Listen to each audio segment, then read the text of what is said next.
اللهم صل على سيدنا ومولانا محمد وعلى آل سيدنا ومولانا محمد وبارك وسلم وصلى الله عليه وعلى آله وأصحابه أجمعين. بسم الله الرحمن الرحیم.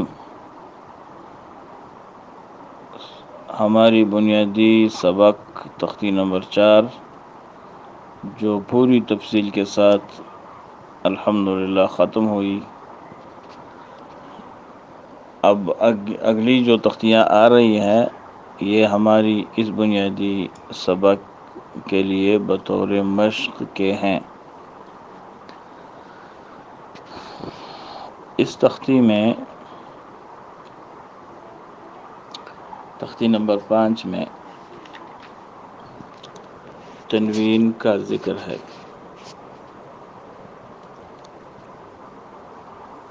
کیونکہ حرکات یہ 2 طرح استعمال ہوتے ہیں.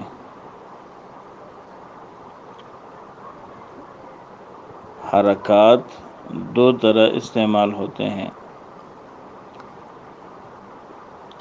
مفرد کی صورت میں یعنی زبر زیر پیش کی صورت میں،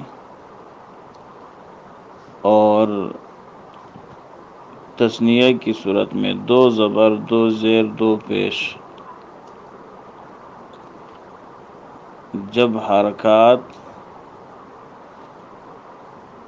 ایک یا مفرد کی صورت میں واحد کی صورت میں استعمال ہو تو ان کو زبر زیر پیش کہا جاتا ہے، اور جب حرکات 2 کی صورت میں استعمال ہو 2 زبر 2 زیر 2 پیش تو اس کو تنوین کہا جاتا ہے. یہ ایک بات یہ ہو گئی، اس کو خوب غور سے یاد کر کے یاد رکھیں. دوسری بات، تنوین اس کا لغوی ترجمہ تنوین کہتے ہیں عربی میں نون ہونا. تنوین نون ہونا. جب 2 زبر 2 زیر 2 پیش آتے ہیں تو وہ نون بنا کے رکھ دیتے ہیں، ان سے خود بخود نون بن جاتا ہے. اس نون کو نون تنوین کہا جاتا ہے. 2 باتیں ہو گئی. تیسری بات، تنوین کی ادا 2 طرح ہوتی ہے. تنوین کی ادا 2 طرح ہوتی ہے. اظہار کی صورت اور اخفاء کی صورت. تنوین کی ادا بصورت اظہار، تنوین کی ادا بصورت اخفاء. اظہار بھی اظہار دکھانے کو کہتے ہیں، ایک چیز ظاہر ہونا. تو ظاہر ہونے کی صورت میں یہاں تنوین میں کیا ظاہر ہوتی ہے؟ جب ہم تنوین پڑھیں گے خواہ وہ زبر ہو، زیر کی ہو، پیش کی تنوین ہو، اس میں نون ظاہر ہوتی ہے. میم 2 زبر من. اب دیکھو 2 تنوین سے 2 زبر سے نون ظاہر ہو گیا. اس کو کہتے ہیں تنوین کی ادا بصورت اظہار، یعنی اظہار نون. تنوین کی ادا بصورت اخفاء یعنی اخفاء نون. یہی نون اب اس کو چھپا کے پڑھتے ہیں. میم 2 زبر ما. اخفاء اور اظہار کا فرق پہلی تختیوں میں سمجھا چکا ہوں کہ اظہار کے وقت نون کو اپنے مخرج سے ادا کیا جائے. زبان کی نوک اوپر کے دانتوں کے پیچھے سے لگا کر من. اخفاء کی صورت میں نون کو خیشوم کے اندر ادا کرنا ہے. وہاں زبان کی نوک دانتوں کے مسوڑوں سے، دانتوں کے پیچھے سے نہیں لگانی پڑتی ہے. وہاں پھر کس طرح زبان کو اوپر نہیں لے جانا، زبان کو سیدھا لٹا دو. وہاں آواز کو خیشوم ناک کے بانسے کے اندر لے جائیں. من م اب تین باتیں ہو گئی. حرکات دو طرح استعمال ہوتے ہیں،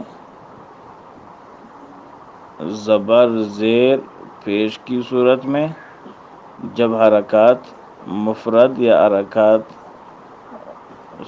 واحد کی صورت میں استعمال ہوں تو اس کو زبر زیر پیش کہتے ہیں. جب تثنیہ کی صورت میں دو زبر دو زیر پیش کی صورت میں تو اس کو تنوین کہا جاتا ہے. ایک بات. دوسری بات، تنوین کا لغوی ترجمہ کیا ہے؟ نون ہونا. جب ہم میم دو زبر یعنی دو زبر دو زیر پیش کو جب ہم پڑھیں گے تو اس سے خود بخود نون بن جاتا ہے. تیسری بات، تنوین کی ادا کی کتنی صورتیں ہیں؟ دو. تنوین کی ادا بصورت اظہار نون، تنوین کی ادا بصورت اخفاء نون. یہ تین باتیں یاد کر لیں. اس کے بعد ہماری ابھی تختی چل رہی ہے. میم دو زبر من، میم دو زیر من، میم دو پیش من، من من من. اخفاء کی صورت میں ما من من، بن بن بن، بن بن بن، ون ون ون، ون ون ون، فن فن فن، فن فن فن. اسی طرح اس کو چلاؤ. واہ ہے پھر ون ون ون، ون ون ون. صاد مشکل لگ رہا ہے، سین کو پر کے صاد بنایا. صن صن صن، صن صن صن. تا کو پر کے طا بنایا. طن طن طن، طن طن طن. ون ون ون، استطالت.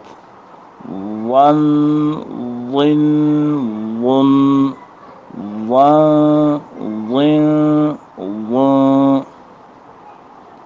مزید انشاءاللہ کوئی مشکل حرف اس میں نہیں ہے. آخر تک یہ ساری اسی طرح یہ تختی چلتی ہے. آخر میں ایک اور بات بھی یاد رکھیں، قاعدے والے نے بنیادی تختی حرکات والی تختی کو حمزہ یعنی حلق ادنا اقصی حلق سے شروع کر کے وہ ہونٹوں پر ختم کیا ہے.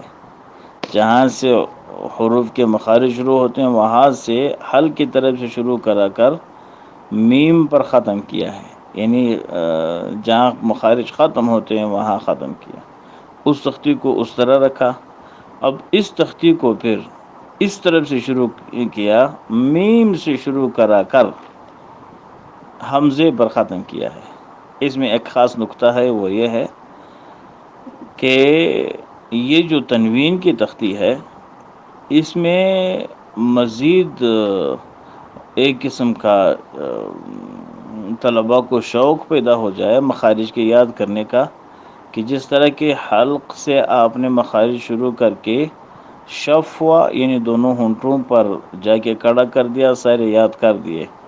اگر واقعی یاد ہے تو ابھی اس طرف سے شروع کر کے حلق تک سارے مخارج کو برابر ترتیب وار پڑھ پڑھ پڑھ کر کے وہاں تک سنائے کیسے آپ نے یاد کیے ہیں.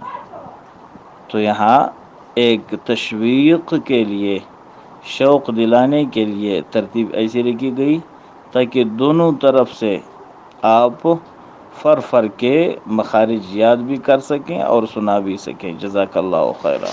السلام علیکم ورحمۃ اللہ وبرکاتہ.